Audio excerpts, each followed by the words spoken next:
Good morning, and thank you for giving me opportunity to say a few words about our activities regarding digital transformation. Of course, without coffee, because it's not served.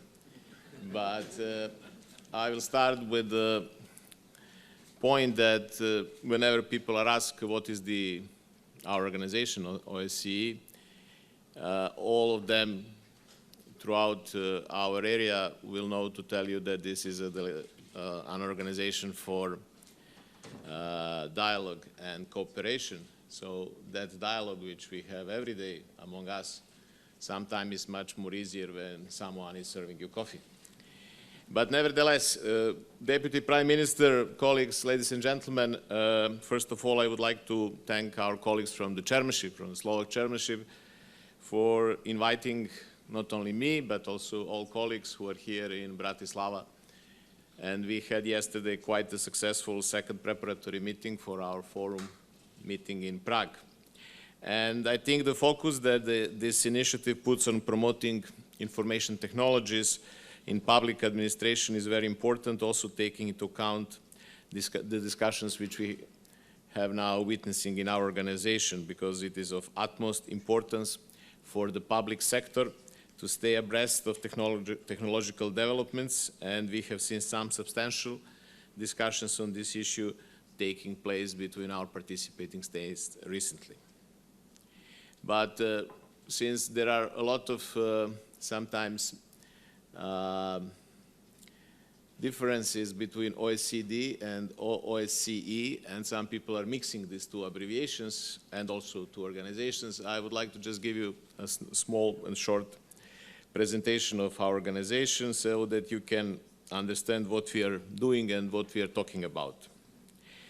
We are the largest regional security organization where we have 57 participating states, and our decision-making process is done by consensus, which means that all of us, all 57, has to agree.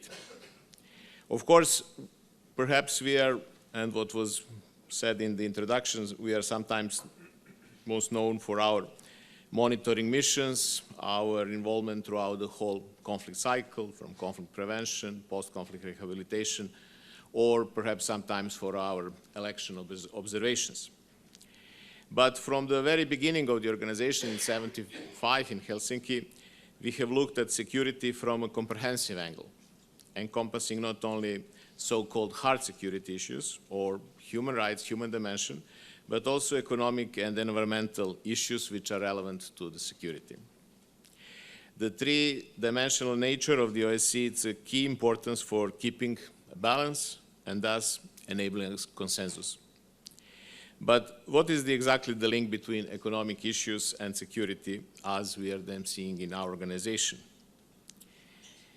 Over the years, participating states have given us a stable mandate, for instance, in good governance, as the basic condition for greater stability, predictability, and enhanced trust between states.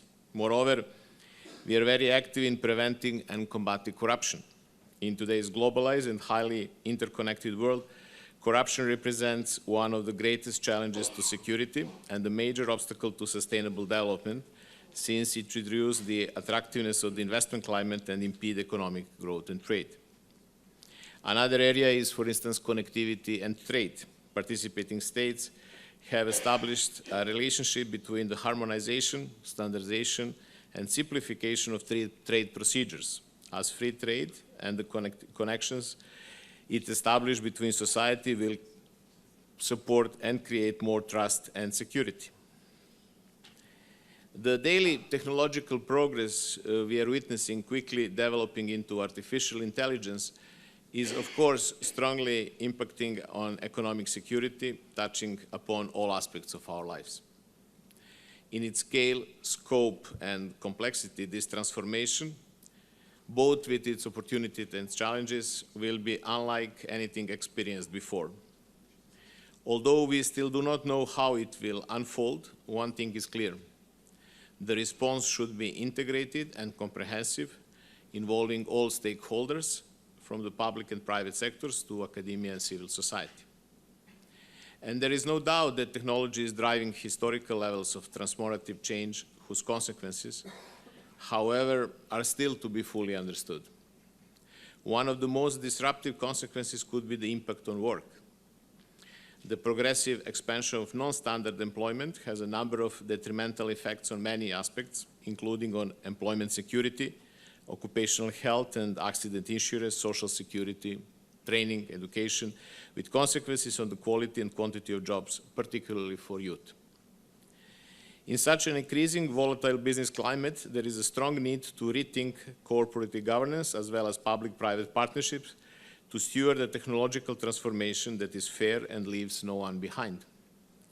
Technology and innovation promote economic growth, increase the efficiency of the public sector, improve governmental services, and enrich the lives of all citizens. But technology and innovation also implies the need to manage the unequal distribution of the gains stemming from digitalization and the impacts of such gains among countries, social groups, productive sectors, and skill levels. All of this has been recognized by our participating states last year in the Ministerial Council in Italy, in Milan, where, under the leadership of 2018 Italian OSCE chairmanship, two important documents have been adopted. One is Declaration on the Digital Economy as a driver for promoting cooperation, security and growth, and second, Council decision on human capital development in the digital era. In particular, the Ministerial Council declaration recognized, and I quote, "Digital transformation is having a positive impact on our economies and societies, and so has the potential to enhance our cooperation within the economic and environmental dimension, with the view to fostering sustainable and inclusive economic growth and development, connectivity, transparency, and accountability." This year's, the Slovak chairmanship of the OSCE has also put focus on the implications of new technologies on the economy. This is a very welcome decision, considering that technology and innovation are top priorities in almost all of participating states. It allows us to continue and strengthen our work to support participating states in harnessing the benefits of digital technologies. One good example is public administration across the OSCE region. There is, in fact, an increasingly interest in using digital technologies for enhancing transparency and enable participation of civil society.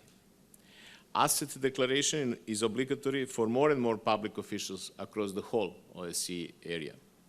Making asset declarations publicly accessible via internet is a powerful tool to enhance compliance and promote good governance.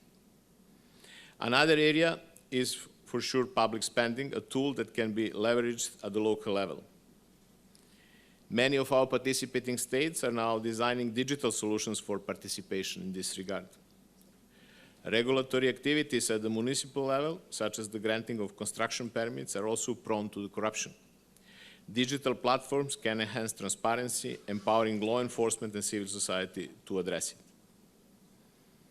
Connectivity and trade, as I mentioned, is another area in which we support public administration of participating states in adoption of digital technologies. In many of them, speed and security of procedures at the border can be enhanced significantly by digitalizing documents or by moving to paperless trade, and we heard from the Deputy Prime Minister of Slovakia this morning what Slovakia is doing on paperless strategy. In addition, rapidly emerging cross-border e-commerce and the changed trade flows that it generates also presents new challenges to public administration at the border. We have been supporting many of the participating states in finding the right approach to the adoption of digital technologies at the policy, legal, and technical level. Of course, as a security organization, first and foremost, the OSCE is also addressing the transnational risk and threats of the digital transformation. The darknet and cryptocurrencies hold new challenges for public administration, such as money laundering and facilitating the smuggling of narcotics, weapons, and other illicit drugs. We have then been more active in training law enforcement officials of a number of participating states in this regard. Ladies and gentlemen, we are all aware that the challenges and opportunities of the fourth industrial revolution are not easy to balance. The impact on economic security could potentially be disruptive if the technological change does not deliver on its premises.